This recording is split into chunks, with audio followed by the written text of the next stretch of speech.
ওম নারায়ণ নমঃ। জয় শ্রীকৃষ্ণ।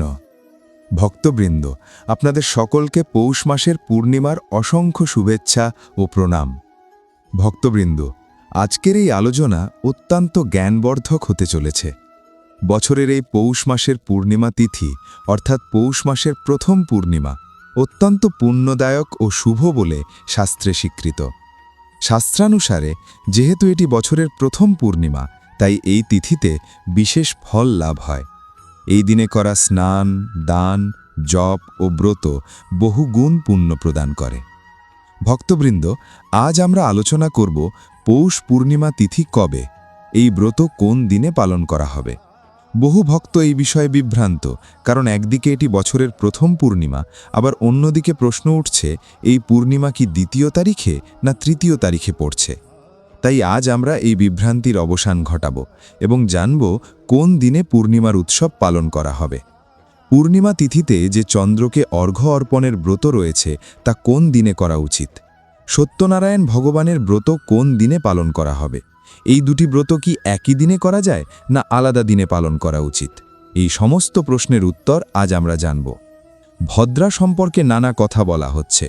ভদ্রা কখন থেকে কখন পর্যন্ত থাকবে এবং তার প্রভাব কি হতে পারে সেই বিষয়েও আলোচনা করা হবে।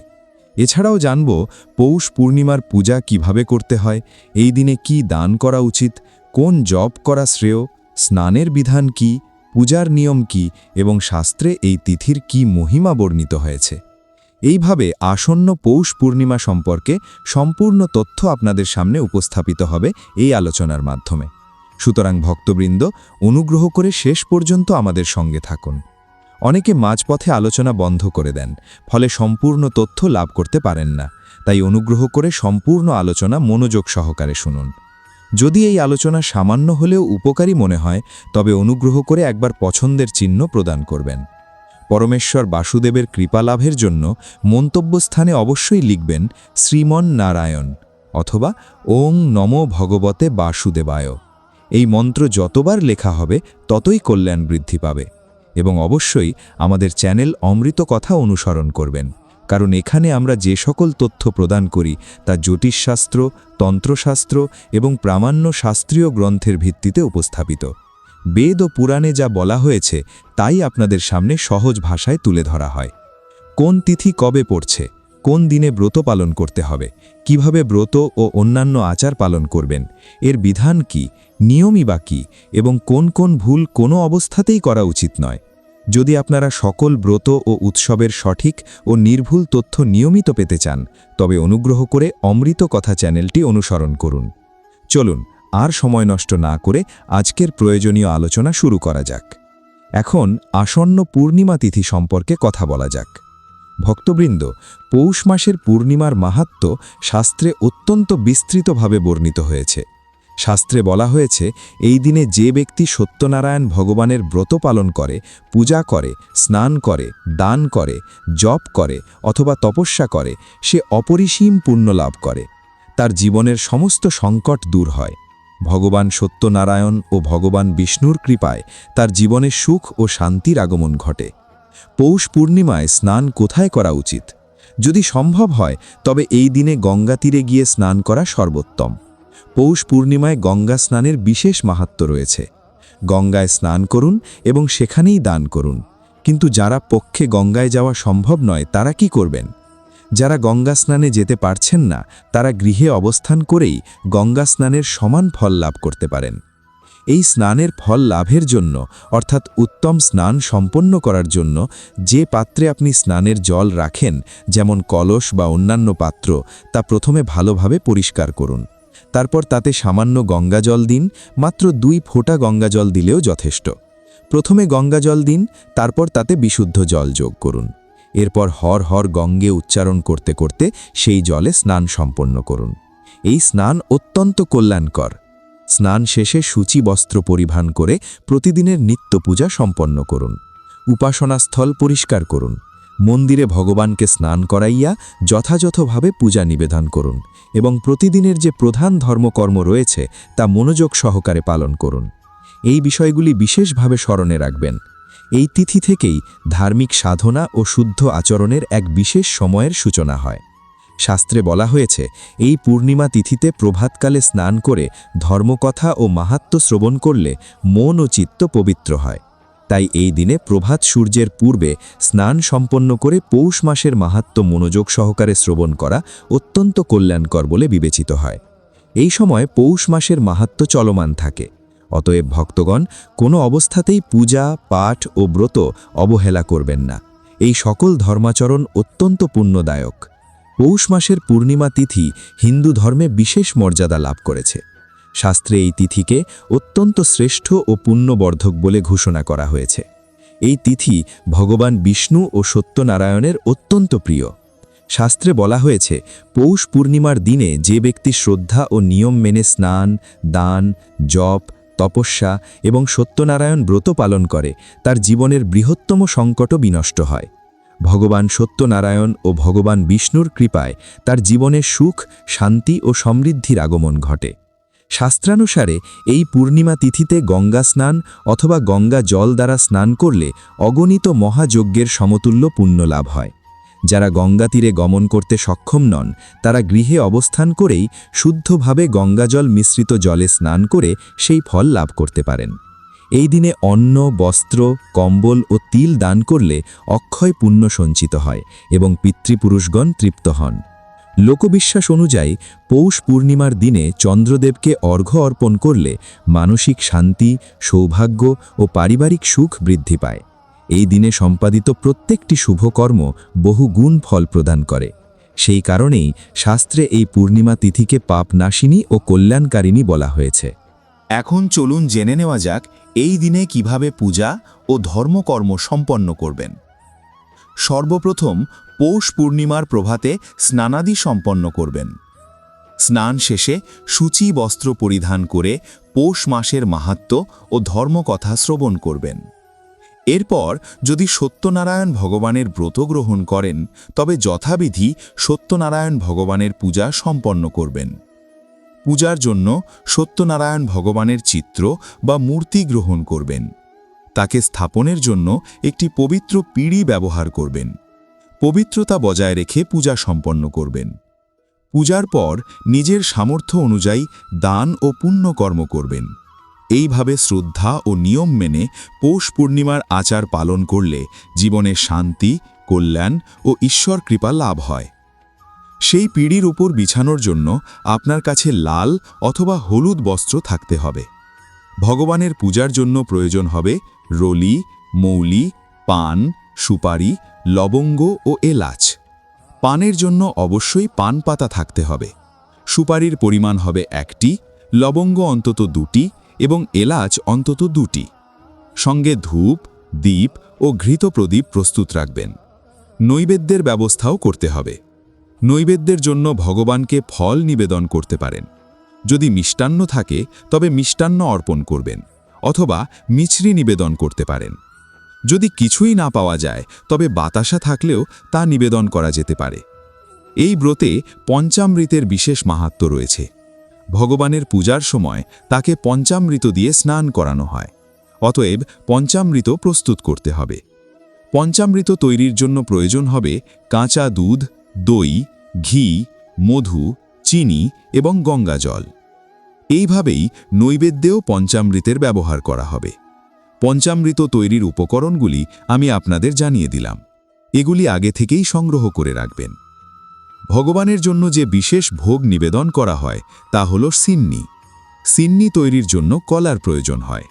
গমের আটা ভালো করে ভেজে তাতে চিনি বা গুড়, নারকেল কোড়া, কলা, কিশমিশ ইত্যাদি মিশিয়ে সাওয়া প্রস্তুত করা হয়। কাহিনীতে আপনারা এই প্রসঙ্গ অবশ্যই শুনেছেন। প্রসাদ হিসেবে সাওয়া প্রস্তুত করতে হয়। সাওয়া কিভাবে তৈরি করবেন? সাওয়া 500 গ্রাম, সাওয়া 1 কিলোগ্রাম বা সাওয়া 5 কিলোগ্রাম এই নিয়মে তা প্রস্তুত করা হয়। সেই অনুযায়ী সিন্নি তৈরি করবেন। এর মধ্যে অবশ্যই কাঁটা কলা রাখতে হবে। এই সমস্ত উপকরণ আগে থেকেই একত্র করে নেবেন। ভগবানকে অর্পণের জন্য একটি যজ্ঞোপবীত প্রস্তুত রাখবেন এবং সামান্য সুগন্ধি জল রাখবেন। সমস্ত উপকরণ সংগ্রহ করার পর একটি লোটা নিন। লোটাটি তামার হলে উত্তম। প্রথমে তাতে সামান্য গঙ্গা জল দিন, তারপর বিশুদ্ধ জল যোগ করুন। এরপর একটি ফুলের সাহায্যে সেই স্থানে জল ছিটিয়ে দিন যেখানে বসে আপনি পূজা করবেন, যেখানে পিঁড়ি স্থাপন করবেন এবং যেখানে সমস্ত পূজার উপকরণ রাখা হবে। এতে উপকরণ শুদ্ধ হবে এবং স্থানটি পবিত্র হয়ে উঠবে। এরপর এই মন্ত্র উচ্চারণ করতে করতে জল ছিটাবেন। ওম পবিত্র পবিত্র বা সর্বাবস্থাং গতোপি বা ইয়ঃ স্মরেত পুণ্ডরীকাক্ষং সহ বাহ্যাভ্যন্তরা শুচি। এইভাবে জল ছিটিয়ে স্থান শুদ্ধ করবেন এবং উপকরণ পবিত্র করবেন। কারণ পূজার সামগ্রী আমাদের কাছে আসার আগে বহু মানুষের হাতে স্পর্শিত হয়। কে কোন অবস্থায় তা স্পর্শ করেছে তা আমাদের জানা থাকে না। তাই শুদ্ধিকরণ ও পবিত্রীকরণ অত্যন্ত প্রয়োজনীয়। সমস্ত কিছু শুদ্ধ হয়ে গেলে পিঁড়িটি স্থাপন করুন এবং তার উপর বস্ত্র বিছিয়ে পূজার প্রস্তুতি সম্পন্ন করুন। স্থাপনা সম্পন্ন হওয়ার পর আপনার ডান পাশে রাখা লোটার মধ্যে যে জল রয়েছে সেখান থেকে একটি চামচের সাহায্যে জল নিয়ে হস্ত প্রক্ষালন করুন, অর্থাৎ হাত ধুয়ে নিন। হাত ধোবার পর আচমন করবেন। আচমনের সময় এক একটি মন্ত্রে এক একটি চামচ জল নিয়ে ডান হাতে নিয়ে পান করবেন। প্রথমে বলবেন ওম মাধবায় নম, জল নিয়ে পান করুন। এরপর বলবেন ওম কেশবায় নম, জল নিয়ে পান করুন। তারপর বলবেন ওম নারায়ণায় নম, জল নিয়ে পান করুন। এরপর বলবেন ওম ঋষিকেশায় নমো নম। এই মন্ত্র উচ্চারণের পর পুনরায় হস্ত প্রক্ষালন করে হাত ধুয়ে নিন।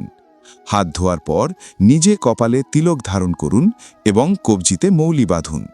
যদি পরিবারের অন্যান্য সদস্যরা একসঙ্গে বসে পূজা করেন তবে তাদেরও তিলক পরিয়ে দিন এবং মৌলি বাঁধুন।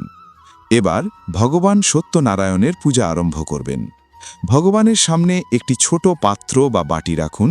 সেই পাত্রে জল অর্পণ করবেন অথবা পূজার সময় যে সামগ্রী নিবেদন করবেন তা সেই পাত্রেই রাখবেন, যাতে জল বা সামগ্রী চারদিকে ছড়িয়ে না পড়ে।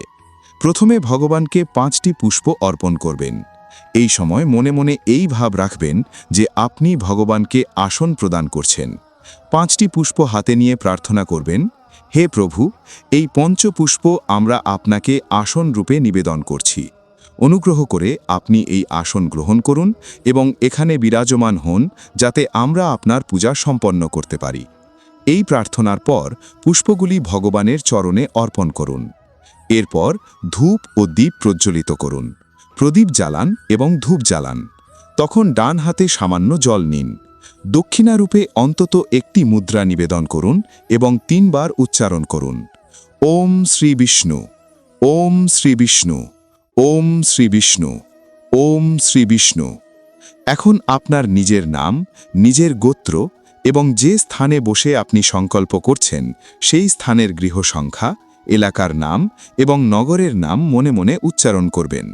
এরপর বলবেন, পৌষ মাসে শুক্লপক্ষের পূর্ণিমা তিথিতে এই পুণ্যক্ষণে আয়ু ও আরোগ্য লাভের জন্য, সুখ ও সম্পদ প্রাপ্তির উদ্দেশ্যে, ভগবান সত্যনারায়ণের সন্তুষ্টির জন্য পূর্ণিমা সত্যনারায়ণ ব্রত ও পূজনের সংকল্প গ্রহণ করছি।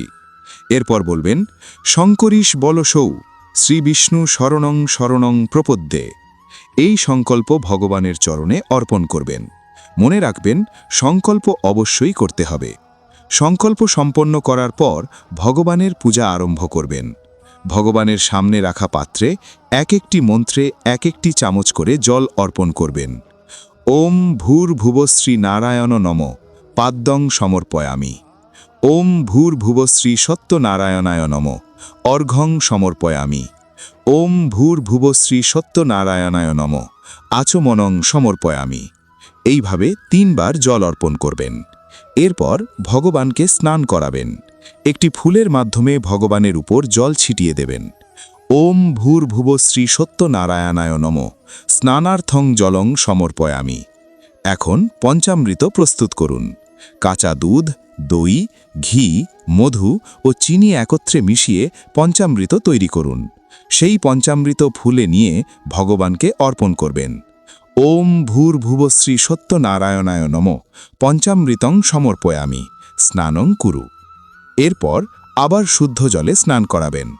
ওম ভূর্ভুবশ্রী নারায়ণায় নম শুদ্ধকস্নান নিমিত্তার্থায় শুদ্ধ জলং সমর্পয়ামি। এরপর ভগবানকে বস্ত্র অর্পণ করবেন। বস্ত্ররূপে মৌলির একটি অংশ কেটে ভগবানের চরণে অর্পণ করুন। ওম ভূর্ভুবশ্রী নারায়ণায় নমঃ বস্ত্রং সমর্পয়ামি। এরপর উপবস্ত্র ও যজ্ঞোপবীত অর্পণ করবেন। যজ্ঞোপবীতটি রলি বা কুমকুম দিয়ে তিলক করে ভগবানের চরণে অর্পণ করুন। যজ্ঞোপবীতং সমর্পয়ামি। এবার ভগবানের কপালে রলি বা কুমকুম দিয়ে তিলক অঙ্কন করুন। যদি আপনার কাছে সুগন্ধি জল থাকে তবে তা একটি পুষ্পে লাগিয়ে ভগবানের চরণে অর্পণ করুন। সুগন্ধি অর্পণের পর পুনরায় পুষ্প অর্পণ করবেন। যদি মালা থাকে তবে ভগবানের গলায় মালা পরিয়ে দিন। মাল্যার্পণ সম্পন্ন করুন। এরপর ভগবানকে ধূপ প্রদর্শন করবেন। ওম ভূর্ভুবশ্রী নারায়ণায় নমঃ ধূপং আঘ্রাপয়ামি। এরপর দীপ প্রদর্শন করবেন। ওম ভূর্ভুবশ্রী নারায়ণায় নমঃ দীপং দর্শয়ামি। এইভাবে ধূপ ও দীপ প্রদর্শনের পর ভগবানকে নৈবেদ্য অর্পণ করবেন। নৈবেদ্যরূপে ফল, মিষ্টান্ন বা মিছরি আপনার কাছে যা কিছু রয়েছে তা ভক্তি ভরে ভগবানের চরণে অর্পণ করুন। ওম ভূর্ভুবশ্রী নারায়ণায় নমঃ নৈবেদ্যং অর্পয়ামি। গুরুর নির্দেশ অনুযায়ী একটি চামচ জল গ্রহণ করুন। সামনে রাখা পাত্রে সেই জল অর্পণ করুন। জল আচমন অর্পণ করা হল। এরপর তাম্বুল অর্পণের জন্য একটি পান পাতা নিন। সেই পাতার উপর 2টি লবঙ্গ, 2টি এলাচ এবং একটি সুপারি রাখুন। সেগুলি সুন্দরভাবে গুছিয়ে পান প্রস্তুত করুন এবং তা ভগবানের চরণে অর্পণ করুন। ওম ভূর্ভুবঃ শ্রীনারায়ণায় নমঃ। মুখশুদ্ধির উদ্দেশ্যে নৈবেদ্যরূপে তাম্বুল অর্পণ করছি। এরপর শুভ দক্ষিণা অর্পণ করুন। আপনার সাধ্য ও ইচ্ছানুযায়ী যা কিছু দক্ষিণা ভগবানের উদ্দেশ্যে নিবেদন করতে চান তা ভক্তিভরে অর্পণ করুন। 2 হাত জোড় করে ভগবানকে প্রণাম নিবেদন করুন। এবার পূর্ণিমা ব্রতের কথা শ্রবণ করুন। পূর্ণিমা ব্রতে কেবলমাত্র ভগবান সত্যনারায়ণের কথাই শ্রবণ করা বিধেয়। এই কথা 5টি অধ্যায়ে বিভক্ত। যে ব্যক্তি সম্পূর্ণ 5 অধ্যায়ে মনোযোগ সহকারে শ্রবণ করেন, আরতির সঙ্গে মিলিয়ে তাতে প্রায় 35 থেকে 40 মিনিট সময় লাগে। অন্তত 35 মিনিট তো লাগবেই। অতএব অবশ্যই শুদ্ধ ও সম্পূর্ণ কথাই শ্রবণ করবেন। কথা শ্রবণের পর ভগবানের আরতি সম্পন্ন করুন। আরতি শেষ হলে ভগবানের জন্য ভোগ নিবেদন করবেন। ভোগের জন্য সিন্নি, কলা এবং তার সঙ্গে তুলসী পাতা রাখুন। একটি থালায় সুন্দরভাবে ভগবানের সামনে ভোগ সাজিয়ে দিন। এরপর পর্দা টেনে দিন। 2 হাত জোড় করে প্রার্থনা করুন। মন্ত্রোচ্চারণের সময় করতাল ধ্বনি করুন। যদি ঘণ্টা থাকে তবে ঘণ্টা বাজান। মন্ত্রপাঠ শেষে পর্দা সরিয়ে দিন। এরপর জলাচমন করানো হবে। আচমনের জন্য জল গ্রহণ করুন। সেই জল থালার চারদিকে প্রদক্ষিণ করিয়ে ছেড়ে দিন। 2 হাত জোড় করে প্রণাম জানিয়ে থালা তুলে নিন। এই ভোগ প্রসাদ অন্যান্য প্রসাদের সঙ্গে মিশিয়ে নিন। এইভাবে ভগবান সত্যনারায়ণের পূজা সম্পূর্ণ হল। এবার 2 হাতে পুষ্প গ্রহণ করুন। ভগবান নারায়ণের চরণে বিনীত নিবেদন করুন। হে প্রভু সত্যনারায়ণ, আজ আমরা আপনার এই পূজা সম্পন্ন করেছি। আপনাকে প্রতিষ্ঠা করে ভক্তিভরে আরাধনা করেছি। এই পূজায় আমাদের দ্বারা যদি কোনো ভুল, ত্রুটি বা বিচ্যুতি হয়ে থাকে তবে দয়াপূর্বক তা ক্ষমা করুন। প্রভু, আমরা অজ্ঞজীব, আপনারই শিশু সম। আমাদের জ্ঞাত ও অজ্ঞাত সকল অপরাধ ক্ষমা করে কৃপা ও আশীর্বাদ প্রদান করুন। আপনাকে নিবেদন করার মতো আমাদের কাছে কিছুই নেই। দেহ, মন ও ধন সবই আপনার। আমাদের কাছে যা আছে তাই সামান্য পুষ্পাঞ্জলি। মালতী, মল্লিকা ও অন্যান্য পুষ্প সমন্বিত এই অঞ্জলি আমি আপনার চরণে অর্পণ করছি। হে পরমেশ্বর, অনুগ্রহ করে এটি গ্রহণ করুন। প্রভু, আপনি এটি গ্রহণ করুন। এই বলে সেই পুষ্প ভগবানের চরণে অর্পণ করে দিন। পুরুষ শ্রীর সদস্যরা সাষ্টাঙ্গে প্রণাম করবেন।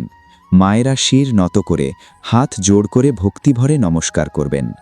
এরপর প্রসাদ বাকি সকল সদস্যের মধ্যে বিতরণ করবেন। তারপর দানের সময়। যদি আপনি কথা শ্রবণ করে থাকেন এবং কথক আহ্বান করে থাকেন তবে তাদের যথাযথভাবে আহার করিয়ে দান ও দক্ষিণা প্রদান করে বিদায় জানাবেন।